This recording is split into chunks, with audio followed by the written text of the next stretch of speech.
Très souvent, nous tombons amoureux de personnes qui ne sont pas pour nous, ou qui ne nous correspondent pas.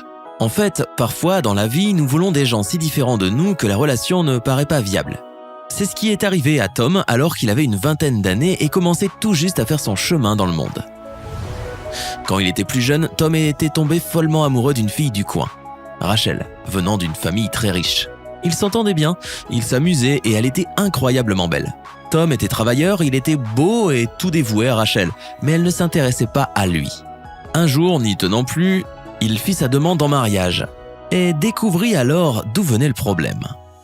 Rachel lui répondit « Je dépense plus en une journée que ce que tu gagnes en un mois, comment pourrais-je t'épouser ? Je ne peux pas aimer quelqu'un qui ne peut pas me donner la vie à laquelle je suis habitué. » Tom eut le cœur brisé. La femme avec laquelle il était sûr de vouloir passer sa vie ne le regardait pas simplement parce qu'il ne gagnait pas assez d'argent.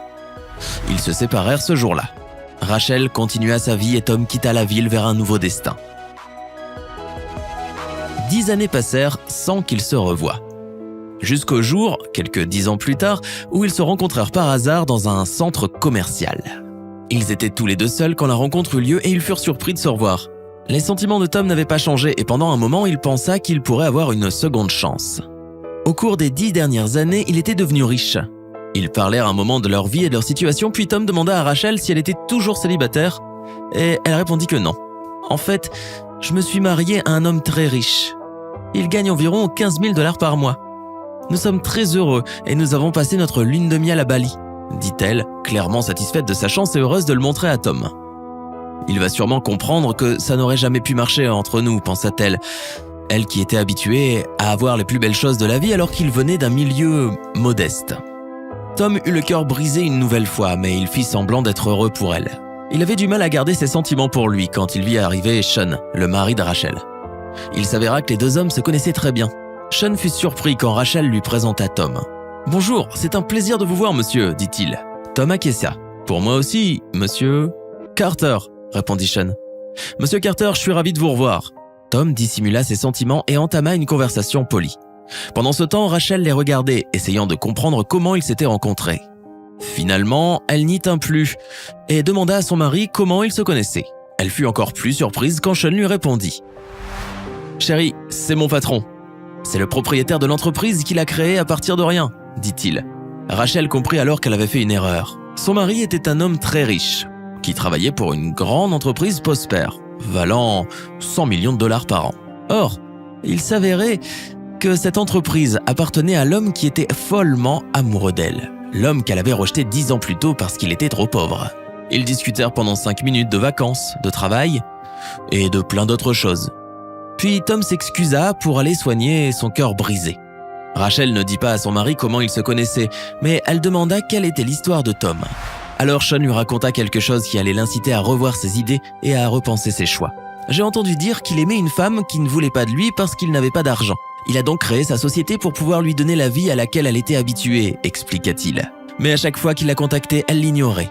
Finalement, il a abandonné et il ne s'est jamais marié. Cependant, il l'aimait toujours, je suppose. Imagine à quel point cette femme aurait eu de la chance de l'épouser. » Rachel fut d'accord qu'une telle femme aurait vraiment eu beaucoup de chance d'épouser Tom, mais secrètement, elle était en émoi. L'homme qu'elle croyait ne pas être assez bien pour elle avait parfaitement réussi dans la vie. Elle savait qu'elle aurait dû être heureuse pour lui, mais elle ne pouvait pas supporter l'idée qu'il puisse donner à une autre femme tout l'amour et le luxe qui lui étaient destinés à elle. Elle avait été trop difficile et c'était trop tard, pensa-t-elle. Alors que Tom disparaissait dans la foule du centre commercial et que Sean continuait à lui raconter quel homme merveilleux, intelligent et puissant Tom était devenu grâce à l'amour. En ce qui concerne notre vie amoureuse, nous souhaitons tous être en parfaite connexion avec une personne qui remplit toutes les conditions. Mais les sentiments ne sont pas toujours équitables. Car voyez-vous, si l'amour est un oiseau rebelle qui ne connaît pas de loi, il n'est pas raisonnable de rejeter quelqu'un simplement parce qu'il n'a pas exactement tout ce que vous attendez d'un partenaire. Le potentiel est quelque chose de fort et l'amour pour une femme bien ou pour un homme peut pousser les gens à se dépasser.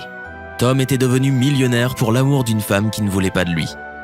Imaginez ce qu'il aurait pu devenir si Rachel avait ignoré ses préjugés pour le soutenir pleinement. Beaucoup de gens seront d'accord pour dire que cette femme n'a eu que ce qu'elle méritait. Dans l'histoire suivante, une croqueuse de diamants sûrement dotée d'un karma assez lourd déploya tous les efforts du monde pour prouver que rien ne compte plus que l'argent. Ceci est une histoire vraie et nous avons donné à ce couple des noms fictifs pour protéger leur identité. L'histoire commence avec un gars nommé Mark qui était sorti avec une fille nommée Becky pendant 4 ans. Ces deux-là étaient déjà les meilleurs amis du monde avant qu'ils sortent ensemble. Becky était une fille géniale et Mark avait fini par l'aimer, et pour autant qu'il le sache, ils étaient super bien ensemble et aussi bons amis que bons amants. Ils se disputaient rarement et s'entendaient si bien que Mark finit par demander à Becky de l'épouser. Le mariage fut préparé. Tout était parfait et Mark était sûr qu'il lui serait impossible de trouver une autre personne avec laquelle il serait aussi compatible. Bien sûr, lorsqu'on aime vraiment quelqu'un, on a envie de le gâter. Mark laissait Becky faire les magasins comme elle le souhaitait et elle portait toujours les plus beaux vêtements. Bref, elle vivait dans un cocon doré.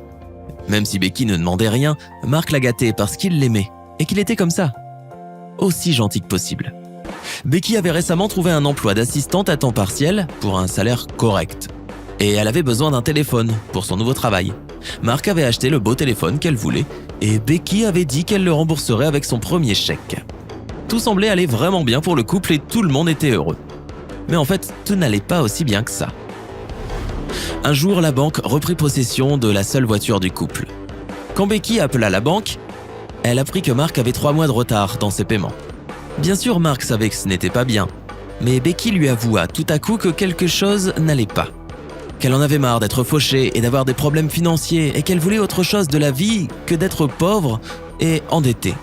Bien sûr, avant son nouvel emploi, Becky n'avait pas travaillé pendant quelques années et elle avait vécu du salaire de Mark. Il était ingénieur réseau. Il vivait dans une maison sympa et possédait tous les derniers jouets et gadgets électroniques. Tout était payé sauf la voiture. On pouvait difficilement appeler cela avoir des problèmes financiers. Mais Becky ne voulut rien entendre et elle partit après que la banque ait repris la voiture. Bien sûr, Mark n'était pas content et il alla chez sa mère pour la journée tandis qu'elle emballait ses affaires et partait. Pendant qu'il était chez sa mère, il paya les frais pour reprendre sa voiture ainsi que le solde qu'il devait à la banque.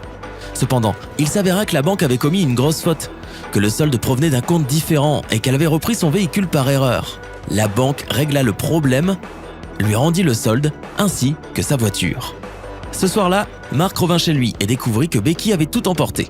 Tous les meubles, sauf un canapé et un lit. Les objets de collection, les décorations et les peintures accrochées au mur, la nourriture et tout ce qui n'était pas fixé au sol ou au mur. On peut même se demander si elle n'avait pas pris les bacs à glaçons du congélateur.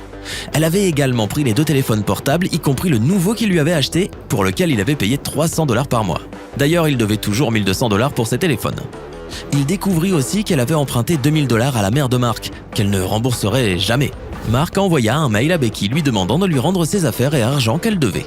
Elle lui répondit qu'il la harcelait et que s'il la contactait de nouveau, elle appellerait la police et que son père viendrait lui casser la figure.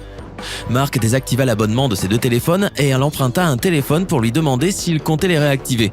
Il répondit qu'il s'agissait de ses téléphones à elle et qu'il n'en avait pas besoin. Ceci lança un enchaînement cruel de vengeance. Elle tenta à plusieurs reprises de faire couper l'électricité de son domicile, ce qui ne marcha pas, car la compagnie d'électricité lui demanda de confirmer. Elle essaya de vendre sa voiture à un concessionnaire sans en être propriétaire. Elle appela la police à plusieurs reprises pour harcèlement et jeta des ordures sur son terrain, puis appela l'association des propriétaires. Elle alla jusqu'à entrer dans sa maison à plusieurs reprises et bizarrement prit des objets et en laissa d'autres. Mark a dû changer les serrures et installer des caméras de sécurité chez lui. Au sujet de la voiture, Becky appela la banque et tenta de liquider le prêt en disant qu'il ne pouvait pas payer et qu'elle devait venir chercher la voiture. Tentative qui échoua. En dépit de toutes ces tentatives horribles, la vie de Mark commençait à s'améliorer. Il finit par obtenir une belle promotion, une belle augmentation et un bon bonus. En fait, les choses allaient mieux maintenant que Becky était partie. Quant à Becky, elle vit avec sa mère dans une petite pièce sans climatisation ni chauffage. Elle a essayé d'acheter une voiture à un ami de Mark, propriétaire d'un garage, mais le prêt a été refusé. Elle compte sur sa famille ou ses amis pour travailler 2 jours par semaine. Elle doit rembourser $40 000 sur l'emprunt qu'elle avait fait pour ses études et il lui reste 4 années d'études à faire.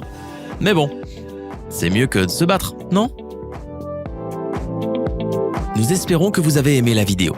Dites-nous ce que vous avez pensé de ces 2 femmes. Si vous avez liké cette vidéo, et si vous souhaitez en voir plus, cliquez sur le bouton d'abonnement et activez la notification afin d'être le premier à savoir quand nous publierons un nouveau contenu. Merci de nous avoir regardés et à la prochaine fois.